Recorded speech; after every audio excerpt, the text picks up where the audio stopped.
Hello and welcome to Dad Got This, where we answer the tough questions like, can you make smoky fajitas in your Ninja Woodfire Grill? And what do you call a pepper on a cold day? Second one's easy, a chili pepper. I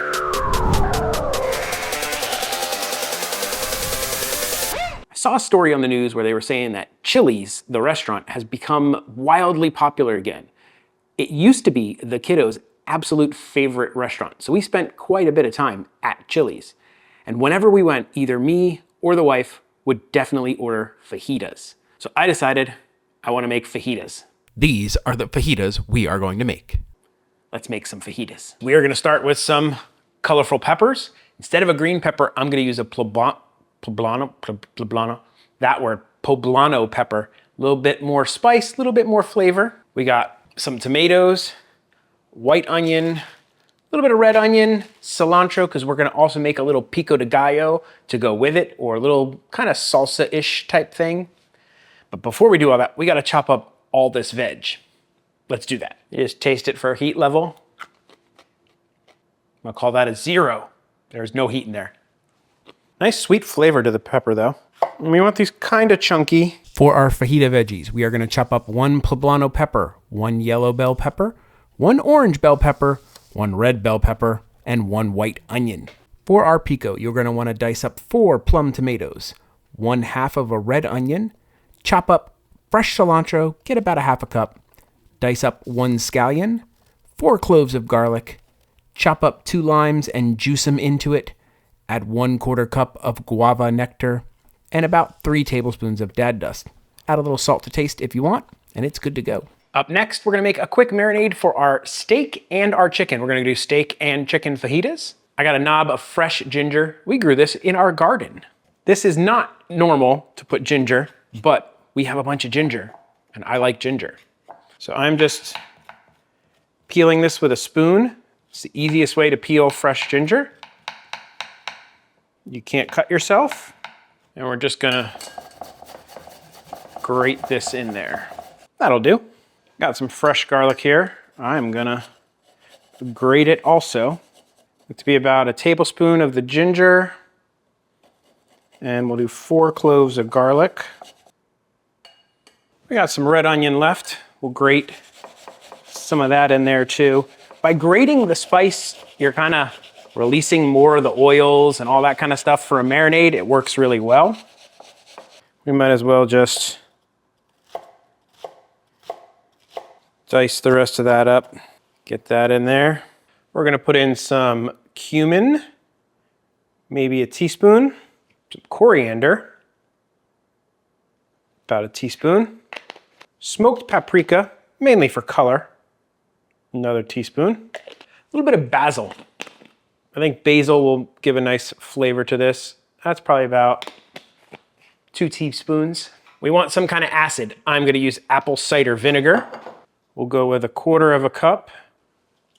And then we need some sort of fat to transfer all of these spices and flavors into the food when we marinate. I'm gonna use some avocado oil. We'll go with 1/2 cup of avocado oil, about a teaspoon of MSG, and a teaspoon of good old-fashioned sea salt. We're gonna finish this off with a little bit of lime juice. I want to save the other fresh limes for squeezing over, so I'm just going to use regular lime juice. And we'll do about 1/8 cup of lime juice. To tie our flavors in with our pico, we're going to reuse some guava and add a little bit of that to here.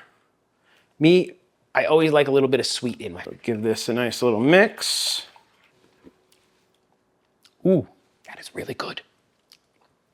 Really love the cumin and the coriander in there. Here I have some skirt steak and some boneless, skinless chicken thighs. I always like thighs over breasts. It's just the way I am. They're more juicy, they're easier to cook, they're just better. This is 1.1 pounds of beef and 1.46 pounds of chicken. We're gonna take our beef in there. These are not boneless, these are bone in. Let me take the bones out. If you ever need to do this, it's really simple. Just cut along the edge of the bone, sharp knife, roll it to get the edge of the bone. That's it, no bone. Take your marinade, make sure it's nicely mixed, about half in there. The other half in there. Give it the old mixy mix. You're gonna wanna kind of make sure that it's getting into everywhere. These are gonna go in the fridge for at least 4 hours, overnight if you have time. Because I didn't want my fajitas to just be okay, I waited a day. It is the next day, and we are gonna go ahead and smoke off these fajitas and get this done. To do that, we gotta go outside and set up the wood fire. For today's smoke, I'm gonna use some smoking pecan shell pellets. I like the sweet little flavor that this gives to my smoked food. Fill your pellet hopper all the way to the top. I say that because on the older models, the igniter is up top. Apparently on the new ones, it's on the side. But it's not a bad idea. It's not that many pellets. Now, this is the most important thing of using the wood fire ever. If you do not do this, your food will be terrible, your pellets won't light, I don't know, your house might actually blow up. So, take this, hold it here. That is called the dad shake. The dad shake either compacts the pellets and makes it burn better, separates the pellets and gives it lots of air and makes it burn better, or it does absolutely nothing but makes me feel like it burns better. I still do it every time.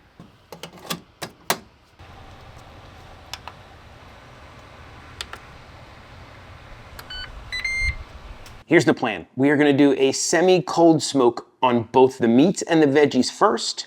Then we are gonna finish them off on the griddle, high heat, searing to get a really awesome crust. Here's a limitation of the Ninja. Pretty much all the smoke kind of comes from the top. That's just the way it is. I was gonna do like a double rack thing where I put the veggies on the top and the meat on the bottom and smoke them all at once. But I did that in a burger video with some cheese and it completely blocked any smoke from hitting what was below it. So I don't think that's gonna give me the result I want. So unfortunately, we're gonna have to smoke this in 2 batches. I decided to smoke the veggies first because I think from a food safety standpoint, letting these sit cold, kind of smoked, while the other meat smokes is probably safer than letting meat be in that temperature range. So we're gonna take all our veggies, we're gonna coat them with a little bit of neutral oil. I'm using avocado oil. You can use olive oil, grapeseed oil, whatever oil you want. Hit them with a little salt, a little bit of pepper, and some dad dust. Dad dust is 50% granulated garlic, 50% granulated onion, and about a pinch of MSG.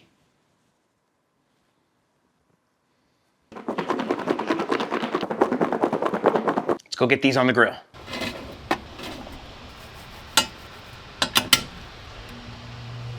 Our 40 minutes is up and it's time to look at our veggies. That's exactly what I wanted. A little bit of smoke on there, but they're still crispy. Let's get these off and get the meat on. As you can see, still got give to them. They're not soft and squishy. They're just smoked.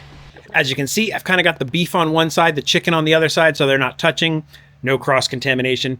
I don't think that would be a problem because we're gonna cook these really hot when they go on the griddle, and that would pretty much kill anything, but just to be safe. Also, I used a separate glove for the beef and the chicken so I didn't contaminate. And I'm gonna do these at the same 150 Fahrenheit for 40 minutes. I'll probably flip them every 10 minutes just to try to get even smoke all the way top and bottom. And it's going through another ignition cycle. It really kind of doesn't need that. The pellets are already lit. So I'm gonna go ahead and skip that by holding the start button. There you go. Otherwise, we might have gotten a big plume of dirty smoke. They don't really need it. We're burning a really clean fire here. After we get the meat out, we're gonna go ahead and turn it off, turn it back on, put it on the grill high setting, and just let it preheat. I set it to like 40 minutes. I always put it for like a higher time just so I don't have to worry about it. I don't think we're gonna be griddling for 40 minutes. Now we just wait. The cooking procedure is really simple. Chuck your chicken and your steak onto the flat top. I cooked the chicken for about 5.5 minutes, flipping intermittently until it started to get a nice crust. Then I took it off and I cut it up into some slices. Put that back on the grill. The steak went for about 7.5 minutes until it was removed and got the same treatment as the chicken. After that, I hit them up with a little bit of lime juice and I cooked them for about 3.5 minutes. Once that's done, just pull them off the grill, leave all those awesome juices there. The veggies cooked for about 5.5 minutes, mainly with the lid closed.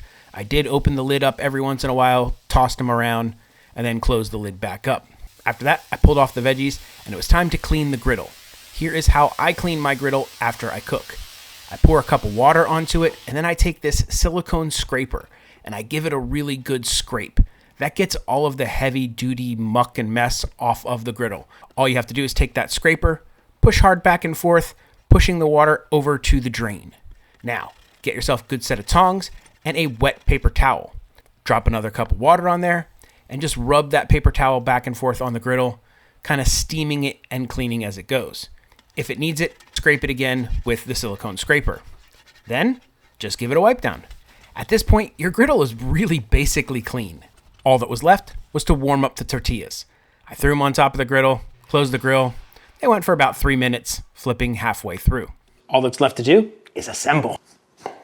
Instead of sour cream, I sprung for some Mexican crema. Our awesome pico, shredded cheese, cilantro, garnish. And I'd have to say, those are some good looking fajitas.